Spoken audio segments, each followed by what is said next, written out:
So I'm introducing a new segment because I kind of want to lay down the conversation and catch you guys up to how I personally feel about trials and how they are a means of a last resort. I don't know if I'm saying that right, but they should be the thing that if a criminal case is a highway and you can get off earlier and get off safer, maybe you shouldn't drive to the end. That's my opinion about trials. And to lay that out, I'm going to explain that further. I'm introducing a new segment, and this is shit that happens. And this is a fake story. Any of my old clients, if you feel like your experiences fit in this mode, I am not talking about you. Don't get it twisted. Don't get it twisted. This is more of a fake story I made up that kind of captures the collective consciousness of all my experiences. Or hypothetical. And this is not a Gene and Jay story. That's a hypothetical too. That's hypothetical. I don't know why you brought that up, but continue. Just saying. Degrees of separation. Hypothetical. Some things are faker than others. So personal experience. So basically, all right. So I'm gonna tell this story, right? So it's 1 a.m. Right? You're a dude. You're in your kitchen. You live with your girl. She's your wifey, number one girl. You live with her. It's 1 a.m. You're in the kitchen. And you're making a sandwich, right? Because you're hungry. You're kind of tired. You're really tired, actually. But you're hungry, so you're gonna eat. Have a nice little. Make yourself a sandwich before you eat, right? But this is the Bronx, where all these stories happen at. Of course. Right, of course. Shit, that happens. So shit about to get bad, real quick. So, yes. But because of your previous experiences, even if you're in your own house, making a sandwich at 1 a.m., you still got your fucking peripheral working. No matter what happens, keep that shit on. Because you're in the Bronx. Because you're in the Bronx. And outside your peripheral, you see a person with a bat. And that person is coming towards you. And you're kind of sitting there going, well, only my girl's in the crib. That doesn't make any sense. Oh shit, that person's swinging. This person swings a bat at your head. Lucky for you, you had your peripheral on, you ducked. She missed. Your wife. In this scenario, I was going to say, wife, right there? One plus one is right two. there, She's the only one in the house. Yeah. So she swings, she misses. You're like, whoa. She's trying to knock my fucking top off. That was a kill stroke. What the fuck did I do? Yeah, what did you do? Oh shit, what did I do? Yeah, that's right. Everybody's like, what did you do? Right. What did I do? Oh fuck, I know what I did. She knows too. If she's murder mad, she got into the secret app that holds my secret texts. Is this a client story? This is a hypothetical. Brought to you by AP4. Brought to you by AP4, exactly. This is the AP4 kid. Yo, yeah. Right? DV, that's you're seeing, you know what it's him for. You're also thinking, how does she know how to work the secret app? What the fucking secret text she got? But she's swinging again. So no time to think for that. Misses again. Breaks the fucking microwave. So now you're sitting there and you're realizing, like, fuck, I need to get this bat out of her hand because I'm 185 and she's 115. And she doesn't play baseball, but that's a fucking metal bat. And if she hits me, it's gonna hurt. Yeah. So she swings again, she misses, you get the bats out, you rip it from her hands, you throw it. She's still coming for you. She's laying some context to what's happening. Yeah, she found the text. Oh, yeah. Right? She 0 for 3 though. She's coming. Yeah, she's coming. You're starting to worry about there's knives in this kitchen. So you're just trying to protect yourself. You're not trying to hurt her. You kind of know that you almost to a certain extent deserve it. You don't deserve it for her to murder you. You're really happy you didn't fall asleep. Because this shit would have worked out a lot differently if you were sleeping. You would have known. You've been dead. You'd be dead, yes. But you're trying to protect yourself, right? And in your protecting, you're giving her what we could describe as defensive wounds, right? You are shoving her, you are pushing her away from you. And in that process, in the process of your self-defense, fight or flight, you're injuring her, but you're not trying to. Because what you're trying to do is get the fuck out that house. You do get the fuck out that house, right?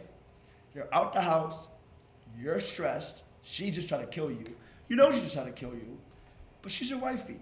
And you know at the end of the day, you basically fucked her head up and she snapped, but she shouldn't do, what's attempted murder?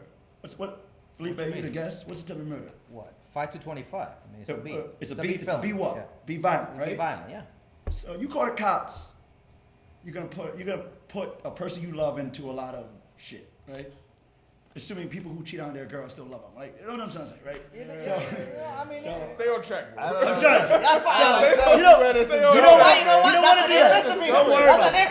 That's a criminal mischief. So you don't right want to do now. that. What you want to do is just relax. Yeah, you gotta You want to let the situation calm down. You don't want to go back into that house because at the end of the day, she just did try to just kill you, and you don't want to kill her, right? And you don't. And you're a teacher. You don't have no criminal record. You're not trying to make your life any worse. So you leave, but it's 1 a.m. Where do you go? You go to your side chick's house because she's the only one that's gonna answer the phone. God, bro. Now, while you're doing that, There's a lot of details in this. don't worry. Hypothetical, right? It's a hypothetical. Are you sure it's a hypothetical? Yeah, I'm sure it's a hypothetical. I don't do none of this shit. Myra would never find us. So, why did you do that? Because you're trying to rest. You're trying to fucking take the volume down because this shit is crazy. You know what she's doing? She don't trust you. She Call called the the cops. cops. She's calling the Call the cops. fucking cops. She's calling the cops, right? In the Bronx. And why did she call the cops? She called the Yo, cops. she's- She called the cops to protect herself. But she Of course, overdid 'cause it. you think she'd do She it. overdid it, right? Because she made it sound like you came at her with a bat. And that microwave is broken because you tried to hit her with a bat. And she's a fucking ninja and you didn't hit her somehow. Right? And all these wounds, that's because you tried to kill her. So while you are trying to rest, like just fucking take the temperature down, there's detectives out there looking for you. And they're about to hit you with the B. B violent felony. 5 to 25. Right? Now my question to you is, and the point of this story, is that this is an innocent man. Innocent man who he did morally fucked up shit. Innocent of attempted murder. Attempted murder, yes. Yeah. Do you want to take that case to trial? Felipe? I mean, I think there's a lot of shit we don't know as to the story itself. I think that one of the things that you got to think about actually before even when you're considering trial or not is you know, the exposure. Like you say, you know, 5 to 25. Right. You know, if they give you an offer that is way better than 5 to 25.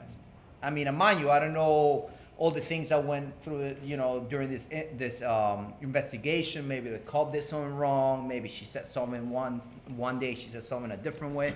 Those are all stuff you gotta, you know, you can fight in trial, you know. But you always gotta look at the offer. I guess the point of this is that the point I'm trying to make is that innocence doesn't protect you from shit. Because innocent people can be convicted at trials. You're right. Yeah, You're 100%. right. Innocent people take pleas in our criminal justice system all the time. And why is that? All the time, because you're right. Because they find themselves in a fucking issue like that, like, you know, facing a lot of time. They give them a plea. Even let's say you plead to disorderly conduct with some anger management, you're still pleading guilty to something you didn't do. Right. And sometimes you gotta eat it and do it because of the exposure, because the magnitude of losing a case is so high. My experience with it is that people will take a plea simply because they can't afford to keep coming to court. Like, you know, Yeah. I mean, these cases don't happen very quickly. Like, a lot of times, for a case to go to trial, it takes at least a year. And so during that year, you're coming back to court maybe every 1 to 2 months. You're missing work, you're missing time with kids and, you know, traveling and stuff like that. And if there's immigration issues, you can't leave the country. So a lot of things play into why innocent people might want to take a plea. Because after a while, after a year and a half, my guy might just be like, you know, listen, I didn't do this, but what are they offering me again? All right, I won't get a criminal record. It's a violation. All right, I'll just take that so I can just keep going. Now, he just pled guilty to something, but, you know, at the end of the day, he might have had a good case and could have won that trial. So the way the system is built, it cannot sustain itself And just for if y'all, everyone innocent wanted to go to trial. I concur. Just for y'all to know, sometimes like Eugene characterized it as attempted murder. Sometimes the police think it's like attempted murder, and they arrest you on that felony. But when it comes before the district attorney's office, they look at it and they're like, okay, this is not attempted murder based on injuries, based on allegations, and then they might charge it as a misdemeanor. So just so you know, sometimes you might think you're in hot water and you're Yeah. not, and sometimes you don't know the thing that you did.